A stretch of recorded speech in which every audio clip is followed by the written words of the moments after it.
Since the release of Bhashiva DLC, everyone is talking about Ironclaw warriors, and for good reasons. They have absurd stats, access to regen and Stalk through their unique mechanic, and they can destroy almost anything in melee. Jade warrior crossbows can also be greatly boosted, but there is one army available to Bhashiva's faction that outperforms everything else. Invisible crane gunners with combination of range, armor-piercing damage, Stalk, Snipe and Unspottable create one of the safest and most reliable campaign armies currently available. Default crane gunners are already excellent units. They have 275 range, powerful armor-piercing missile attacks and shield breaker, lowering enemy missile block chance. However, none of those statistics are what actually makes this army overpowered. Everything changes after upgrading them with Iron Dragon insignias from the armies of Shengang progression. Those insignias grant Stalk, Snipe and Unspottable. Stalk keeps the unit hidden, Snipe allows them to fire without revealing themselves, and Unspottable drastically reduces enemy detection range. Instead of acting like traditional missile infantry, crane gunners become invisible long-range snipers.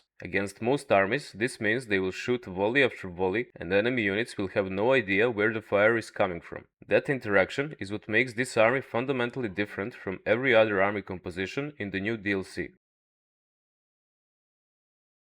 The army itself is extremely simple. Lord Magistrate is the most optimal Lord choice. His 15% upkeep reduction applies to the entire army, but he also provides 20% additional ammunition, increasing the total damage output even further. Vanguard deployment buff he provides makes positioning much easier on smaller beta maps, while early access to lightning strike and ambush defense chance provides additional campaign utility. You also want to attach 2 Gate Master heroes, which provide huge army buffs. Optimized logistics provide additional ammunition. Wall Veteran grants 40% range and 25 armor-piercing missile damage inside its radius, and Restock supplies even more ammunition. Gate Masters are also durable enough to intercept any unit lucky to survive shooting and gets too close to the main line. The core of the army are 16 crane gunners, and the final slot should be either a Celestial Lion or a Moonbird. Moonbird is stronger and has access to Vortex ability, while Celestial Lion is significantly easier to recruit because it only requires tier 3 and finishes recruitment in a single turn. Both perform the same role. They provide siege attacker and bait enemy units into advancing, while crane gunners shoot from maximum range.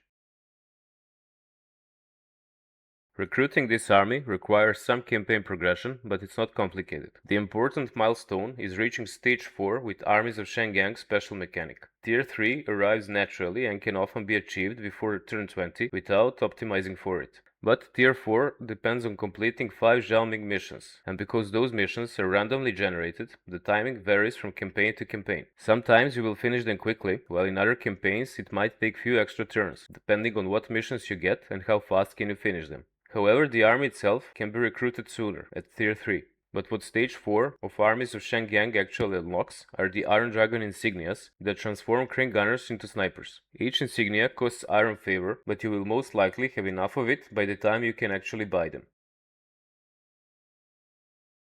This is probably the lowest micro army available to KT. Deployment is straightforward. Crane gunners form the main firing line, the monster deploys in front and functions as bait. Because the enemy cannot detect the hidden missile units, it naturally advances toward the visible monster instead. While doing so, enemy units are under constant fire. But there is one extremely important optimization. Lord Magistrate and both Gate Masters should be equipped with Purple Shards weapons. These items provide stock, allowing characters to remain invisible alongside crane gunners. This preserves harmony from Lord Magistrate and keeps them in range for buffs without revealing the army's position. The result is an entire firing line supported by invisible heroes with increased range, armor-piercing damage and ammunition while remaining undetected. In practice, the only regular micro needed is repositioning the monster when necessary. Everything else largely operates automatically. But despite being incredibly powerful, the army is not perfect, and the biggest weakness are siege battles. Towers are not the major issue, even you have no means to destroy them, because they cannot target units they cannot detect. But the problem are walls, which block line of sight. There is no practical method to destroy them, so you will have to break the gates with heroes in melee, and then shoot through the gap. This tactic is functional, but siege battles are much slower than the open field battles. However, outside of sieges, very few situations can threaten this army.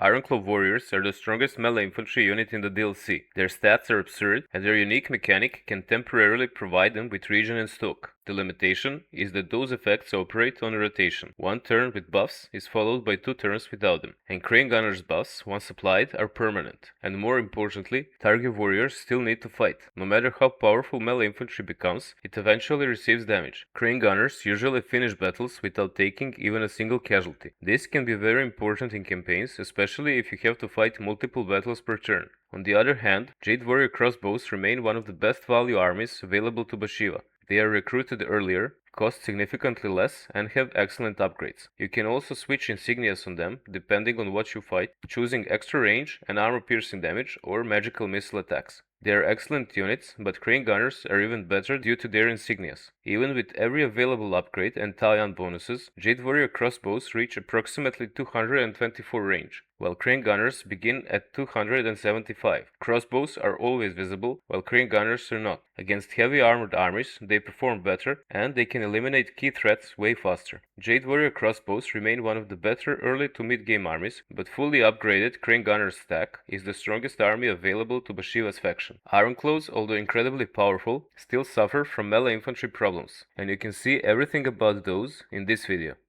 See ya.